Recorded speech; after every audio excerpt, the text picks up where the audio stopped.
Brayant namoyish etildi. Turli xil tanilgan insonlarni hayoti davomida olgan saboqlari. Do'stlar, umid qilamanki, bu video sizlarga ma'qul keladi.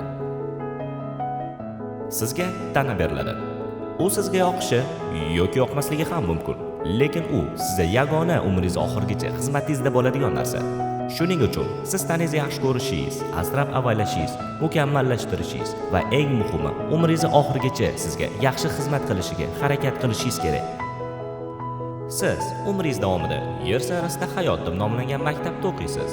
Hayotingiz davomida har bir uchratgan insonlaringiz yaxshi bo'ladimi, yomon bo'ladimi, ular sizga turli xil saboqlar beradi va har bir kelayotgan sinov, sodir bo'layotgan voqea, qilayotgan xatolaringiz siz uchun dars va imkoniyat.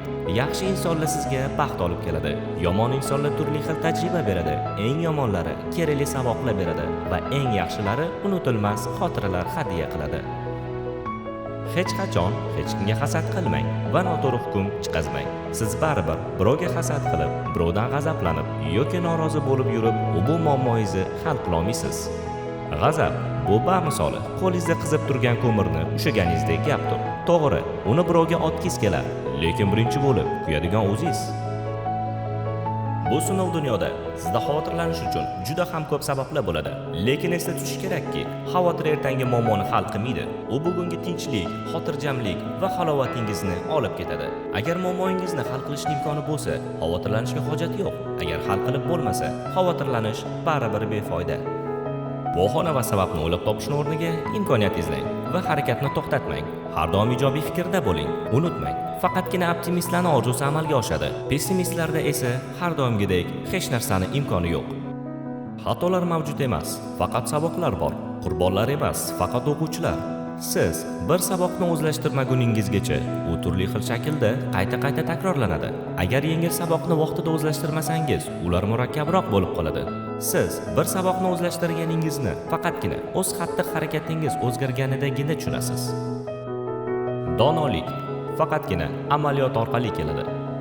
Muvaffaqiyatsizlik bu muvaffaqiyat yo'lining ajralmas qismidir. Chunki muvaffaqiyat bu ishonch yo'qotmagan holda bir necha muvaffaqiyatsizliklarni chidab oxirigacha bosib o'tilgan yo'ldir. Unutmang, muvaffaqiyat faqat tajriba orqali keladi. Tajriba esa xatolarimizdan. Muvaffaqiyat bu erta turganlarga emas, balki yaxshi kayfiyatda uyg'onib, o'zini baxtli qiladigan ish bilan shug'ullanganlarga keladi. Faqatgina sevimli ish orqali siz chinakam baxt va boylikka erishasiz. Agar sizning qadriyatlaringiz baland bo'lsa va harakatlaringiz izchil bo'lsa, boyligingiz ham shunchalik katta bo'ladi.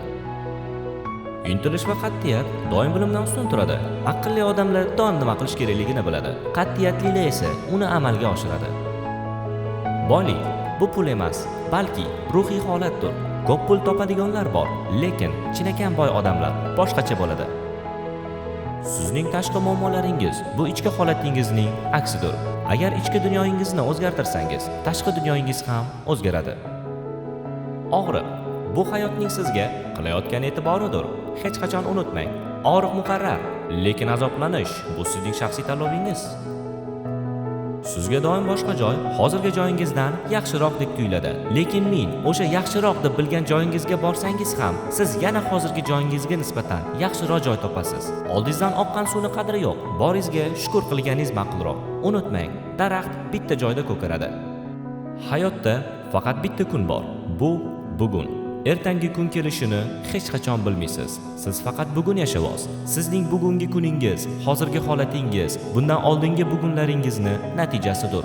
Qolgan hammasi shunchaki oddiy fikrlar. Siz boshqalarda bor narsani yo sevib, yo yomon ko'ra olmaysiz. Agar u sizning o'zingizda bo'lmasa, har bir inson birovda o'z ichidagisini ko'radi.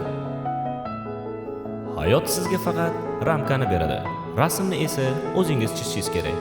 Agar mas'uliyatni bo'yningizga olmasangiz, siz o'rningizga boshqa birov chizib qo'yishi mumkin. Agar siz orzungiz bo'lmasa, siz orzusi bor odamni orzusini amalga oshirish uchun umringiz oxirigacha qo'lida ishlab o'tib ketasiz. Siz hayotingizni faqat 10% ni nazorat qila olmaysiz. Qolgan 90% esa o'zingizning ixtiyoringizda. Shuning uchun siz bilan sodir bo'layotgan hamma narsaning mas'uliyatini o'z zimmangizga oling. Siz xohlagan narsangizni ekishingiz mumkin, lekin faqat nimani ekkan bo'lsangiz, o'shani o'rasiz. Har qanday imkoniyatlardan foydalaning. Yangi do'stlar orttiring, yangi odamlar bilan tanishing, sarguzashtlarga shoshiling. Orzuyingizdagi hayotda yashashga intiling. Vaqtingizni kerak emas, bo'lar-bo'lmas narsalarga sarf qilishni bas qiling. Kapalakni ketidan quvishni to'xtatganingizda, u sekingina yelkangizga qo'nadi. Yugurganniki emas, buyurganniki. O'zingiz uchun ideal odamni qidirmang. O'sha mukammal insonga o'zingiz aylaning. Eng yaxshi, eng kuchli versiyangizga erishishga intiling. Hayotda yagona kasb bor. Bu baxtli inson bo'lish. Afsuski uni kamdan kam odamlar tanlaydi. Vaqt bu eng qimmatli resurs. Har bir insonda bir kunda 24 soat vaqt bor.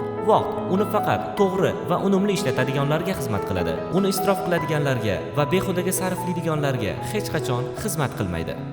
Siz xohlagan narsangizga erishishingiz uchun bu dunyoda yetarlicha imkoniyatlar bor. Sizning qo'lingizdan uncha-muncha narsalar keladi. Shunchaki sizga buni hech kim aytmagan. Siz san'at asarlarini yaratishda, buyuk kashfiyotlarni qilishga, sportda, biznesda yoki har qanday sohalarda ajoyib natijalarga erishishga qodirsiz. Sizga kerak bo'lgan barcha javoblar sizning ichingizda mavjud. Siz kitoblardagi bilimlardan ko'proq narsani bilasiz. Buning uchun siz bir marta bo'lsa ham o'zingizni tinglab, o'zingizga ishonishingiz kerak.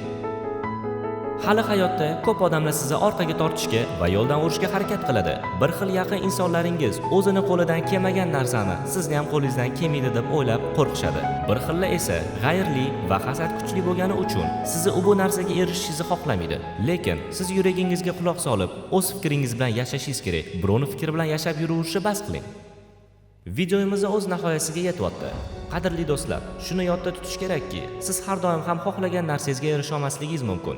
Lekin erishib bo'lgan narsangizga shukr qilib, boringizni qadrlashingiz kerak. Shuni ham yodda tutish kerakki, sizning mashaqqatli ishingiz har bir uyda ishsiz o'tirgan insonning orzusi. Sizning quloqsiz farzandingiz esa farzand ko'rish nasib etmagan insonning orzusi. Sizning kichkinagina uyingiz esa har bir uyi yo'q, uyga zor, ko'chada qolib ketgan insonlarning orzusi. Sizning kichkina daromadingiz har bir puli yo'q, qarzga botgan insonning orzusi.